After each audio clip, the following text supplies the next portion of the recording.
Javier Colina, en Francia nos reciben con cochazos, aquí nos dan 4 perras. Bill Evans, uno de los pianistas de jazz más revolucionarios del siglo pasado, creía que cada persona posee lo que él mismo bautizó como una mente musical universal.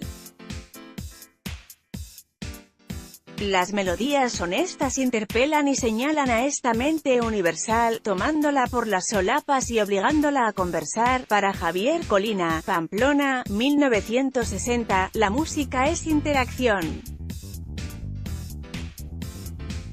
Uno de los contrabajistas de jazz más valorados de la escena europea repasa su trayectoria con nombres y apellidos: Bebo Valdés, Dizzy Gillespie o George Benson. Destaca la química y las miradas en el escenario, lo que se le ha pegado de tocar con los maestros. Pero el diálogo de Colina no se reduce al cara a cara con otros músicos. Su carrera ha trascendido el jazz para conquistar el flamenco, los boleros, las coplas o la música de Cuba, Brasil y Marruecos. El proyecto Lágrimas Negras con Bebo Valdés y Diego El Cigala abrió la veda de las colaboraciones con Tomatito, Enrique Morente, Ketama o los más recientes, el guitarrista Josemi Carmona y Silvia Pérez Cruz. El contrabajo de Colina habla todas las lenguas, absorbe el sonido de los pueblos y de sus tradiciones en combinaciones únicas, pero insiste, la música siempre es una. Como Evans, se dirige a una mente universal. Javier Colina, junto a Silvia Pérez Cruz, en su último proyecto, Pregunta, llegó al contrabajo tarde, con 26, pasó por muchos instrumentos antes. Respuesta, de niño tocaba el acordeón porque era lo que había en mi casa. También la guitarra, el piano, muchos instrumentos, pero no los estudiaba profundamente. Cuando estaba trabajando en una tienda de música, una chica vino a vender su contrabajo. Yo ya tocaba un poco el bajo, me llamó la atención. Y hasta hoy, cuando era pequeño y cogía un instrumento nuevo, lo primero que hacía era sacar de oído las 7 notas de la escala. Con eso me apañaba para empezar. No puedes conocer un instrumento sin tocar una canción. Yo no sabía nada más que las notas, así es como estudiaba. En los conservatorios suele ocurrir al revés, la música viene después de la técnica. Cogí el acordeón muy pequeño, con 7 años. En el mundo occidental, la música se estudia en las escuelas y en los conservatorios. En el resto de los países, los músicos aprenden uno frente a otro, casi por osmosis. Por circunstancias de mi vida, he tenido la suerte de tocar con grandes maestros como Bebo Valdés o Tete Montoliu. No solo aprendí notas, sino sus afectos, la dicción, el fraseo, me ha ayudado mucho. Creo que eso no se suele hacer en el mundo de la música clásica, los maestros no tocan con los alumnos. El jazz ha tomado las peores manías de la música clásica. Yo no entiendo de enseñanza musical, pero la repetición es fundamental. También el poder aprender del maestro que te gusta. En el mundo del jazz es habitual, no voy a estudiar con cualquiera. Tocaré con este músico que me encanta, a ver si se me pega a algo. Solo repetir lo que ellos tocan es aprender música. El resto es mecánico, acordes, armonía, técnica, ejercicios, es muy diferente. ¿Cómo llegó al jazz? En el jazz a uno no le dicen lo que tiene que hacer. Recuerdo que tocábamos en un club un poco de todo, de cualquier parte del mundo. Cuando llegaban los estándares de jazz sentía que era mi momento. Siempre que llevara el tempo y la armonía, no había obligaciones.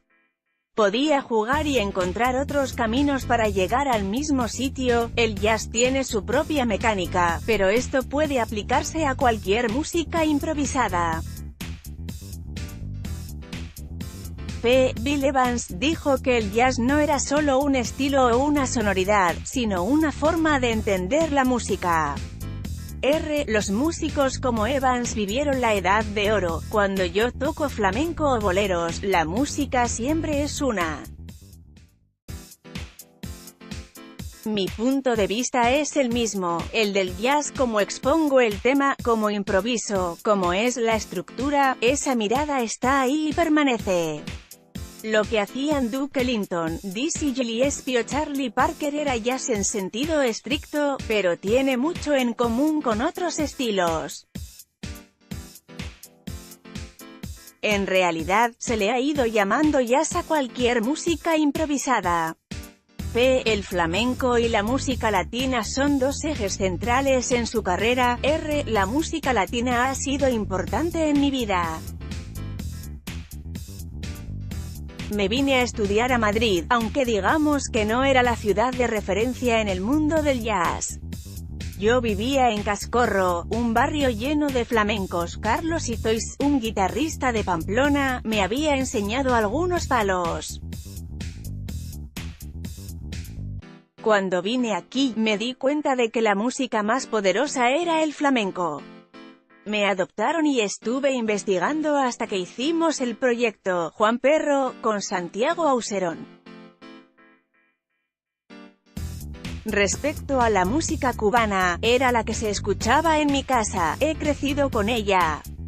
Empezábamos a tocar canciones y yo las conocía, ni siquiera lo recordaba, eran las de mi infancia, sin darme cuenta, ya formaban parte de mi acervo cultural.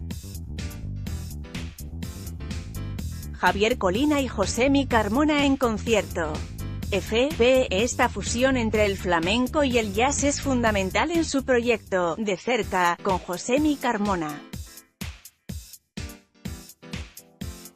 Josemi y yo ya nos conocíamos antes de grabar el disco.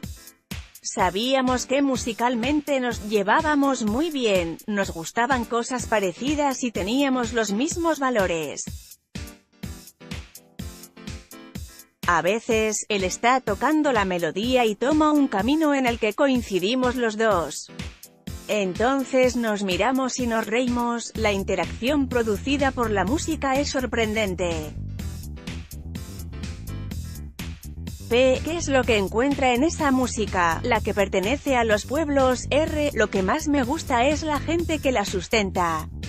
Necesitan su música para vivir. Es un fenómeno que aparece en todos los países, pero hay algunos especialmente ricos: Cuba, Brasil, Turquía, Camboya, Marruecos, y las personas hacen que se mantenga porque está ligada a su vida. Si hay melodías que han permanecido 150 años, aguantarán otros 150, se instalan en la mente del pueblo durante siglos. Cuando trabajo con esos materiales, me doy cuenta de que son poderosísimos. Me enriquecen. El jazz se ha convertido en una música para listos. Ante el auge de los movimientos que rechazan al diferente y a su cultura, que reclaman incluso cerrar las fronteras, ¿cuál es el papel de un músico? Es una cuestión de racismo. Creo que no niegan al diferente, sino al pobre. Cuando vienen jeques con un Rolex no se quejan. En Marruecos, entre los siglos XV y XVI, los reyes tenían guardaespaldas y sirvientes de más de 30 regiones de África.